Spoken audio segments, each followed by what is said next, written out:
देखो, आज की इस कक्षा 10 की वीडियो में हम पढ़ने जा रहे हैं अपना आज का नया टॉपिक प्लास्टर ऑफ पेरिस। आप लोगों को पता है प्लास्टर ऑफ पेरिस क्या होता है? सबसे पहले तो इसके बारे में ये ही जान लेना जरूरी है। इसका फॉर्मूला क्या होता है, ठीक है ना?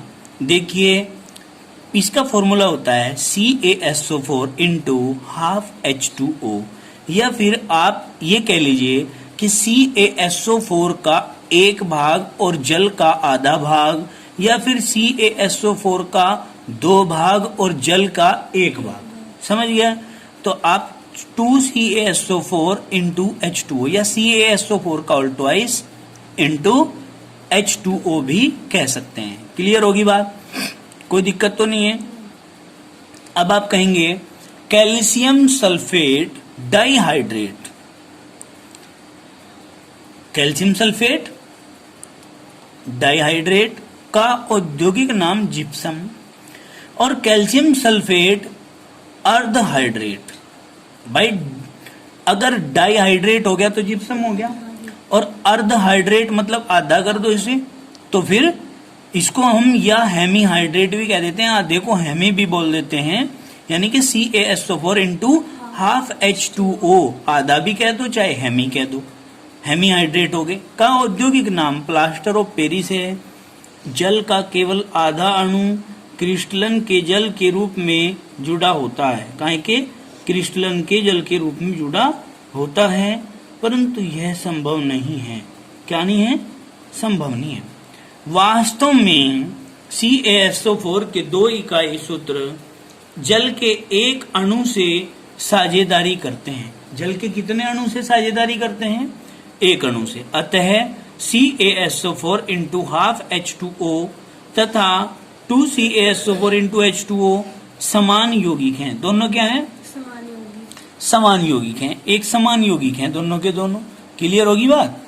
अब आगे चलते हैं। हम क्या पढ़ते हैं? बनाने की विधि। बनाने की विधि में क्या है? जिप्सम यानी कि CaSO4 इंटू 2H2O को 100 डिग्री सेंटीग्रेड पर गर्म करने पर क्या होता है बेटे? क्रिस्टलन जल के कुछ अणु जो होते हैं वो त्याग दिए जाते हैं, वो बाहर निकल जाते हैं, ठीक है ना? और बाहर निकालने के बाद जल के अणुओं को प्लास्टर ऑफ पेरिस बन जाता। ठीक है, रिएक्शन करते हैं। कैसे? लाओ दो कॉपी उठाओ, रिएक्शन करते हैं हम। रिएक्शन कैसे करेंगे? देखिए बेटे, जिप्सम का फॉर्मूला क्या? ये CaSO4 इंटू 2H2O, इसको लेकर के हमने दो मॉलिक्यूल ले लिए इसके। कितने मॉलिक्यूल? दो। यानी कि CaSO4 इंटू 2H2O के दो मॉलिक्यूल ले लिए। 100 डिग्री सेंटीग्रेड पर इसको हमने गरम करना है। तो क्या होगा? देखो, CaSO4 के कितने? दो, और H2O के कितने? दो दूनी चार। तो आपने क्या करना है? 3 H2O निकाल देने हैं चार में से। चार में से 3 H2O निकल गए तो एक H2O रह गया। तो हम क्या करेंगे? CaSO4 का ट्वाइस इंटू H2O के कितने बच रहे? एक। तो हम क्या करेंगे? H2O। शाबाश, बहुत बढ़िया। समझ में आई बात? कोई दिक्कत तो नहीं है? ये आपका प्लास्टर ऑफ पेरिस प्राप्त हो गया। यहाँ पर ZYPSOM जिप्सम, यहाँ पर क्या है? PLASTER plaster of PERIS Paris, plaster of Paris. Clear? अब देखो प्लास्टर ऑफ पेरिस कहीं में काम आता है। देखो बेटे, प्लास्टर ऑफ पेरिस के गुण क्या क्या गुण है इसके? सफेद रंग का जल में अल्प विलेय चूर्ण है। हाँ, मतलब पूर्ण रूप से नहीं घुलता, अर्ध विलेय, अल्प विलेय चूर्ण है।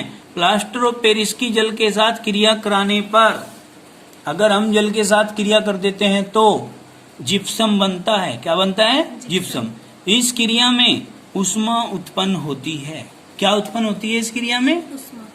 ऊष्मा उत्पन्न होती है, और यह जम जाता है। क्या हो जाता है बेटे?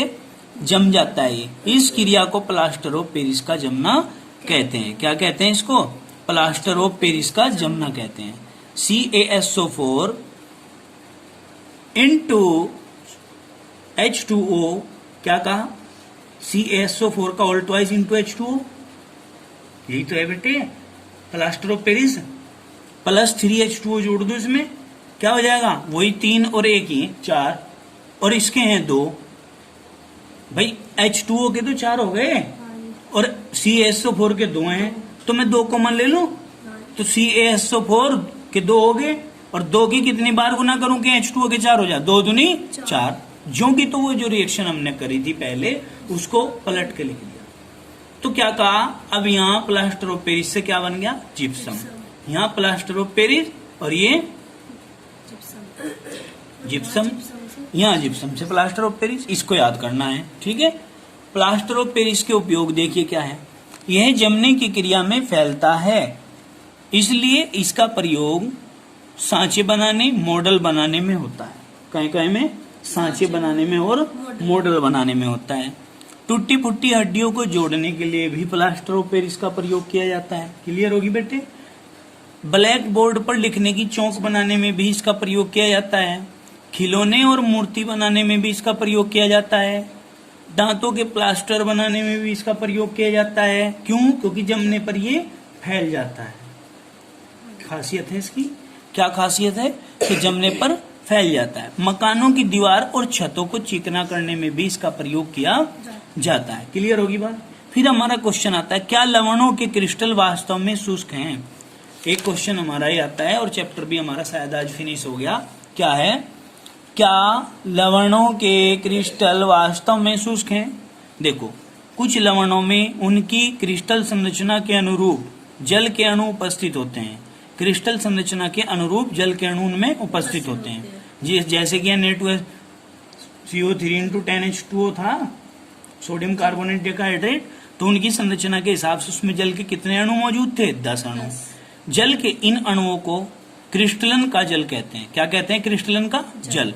जिन लवणों में क्रिस्टलन का जल होता है उन्हें हाइड्रेटेड लवण कहते हैं। क्या कहते हैं उनको बेटे? हाइड्रेटेड लवण। हाइड्रेटेड लवण। हाइड्रेटेड लवणों में जल के अणुओं की संख्या निश्चित होती है। भाई Na2CO3 इंटू 10H2O में कितने थे? 10। फिटकरी के अंदर कितने हैं? 24 है कि नहीं? फिटकरी जो होती है उसके अंदर 24 मॉलिक्यूल्स होते हैं वाटर के, समझ गए? K2SO4 इंटू Al2SO4 का ऑल्थराइज इंटू 24H2O। ठीक है। तो मैं जो 24H2O या 10H2O लवण के अंदर मौजूद है वे हाइड्रेटेड लवण कहलावे बेटे। हाइड्रेटेड लवण में जल के अणुओं की संख्या निश्चित होती है तथा यह लवण की संरचना का भाग होता है। काहे का? लवण की संरचना का भाग होता है। अतः क्रिस्टलन का जल मुक्त जल नहीं होता। क्या नहीं होता? क्रिस्टलन का जल मुक्त जल नहीं होता, इसलिए यह लवण को आर्द्र नहीं करता। क्या नहीं करता? लवण को ये आर्द्र नहीं करता है। उदाहरणार्थ नंबर 1 क्या है? शुष्क दिखने वाले कॉपर सल्फेट क्रिस्टलों यानी कि CuSC क्या है भाई? CuSO4 इंटू 5H2O में क्रिस्टलीय जल के 5 अणु उपस्थित होते हैं। क्रिस्टलीय वाटर के कितने मॉलिक्यूल हैं बेटे? 5। परंतु वे वास्तविक रूप से शुष्क दिखाई देते हैं। कैसे दिखाई देते हैं? शुष्क। भाई नमक है, NaCl है, शुष्क दिखाई देता है, लेकिन उसके अंदर भी वाटर के मॉलिक्यूल आपको मिल जाएंगे। फिटकरी के अंदर भी मिल जाएंगे। ठीक है। सोडियम कार्बोनेट के अंदर भी मिल जाएंगे। समझ गए बेटे? जब इन क्रिस्टलों को हम गर्म करते हैं, वैसे तो हमें सूखे दिखाई देते हैं, लेकिन जल के मॉलिक्यूल इनके अंदर मौजूद है अपनी संरचना के अकॉर्डिंग।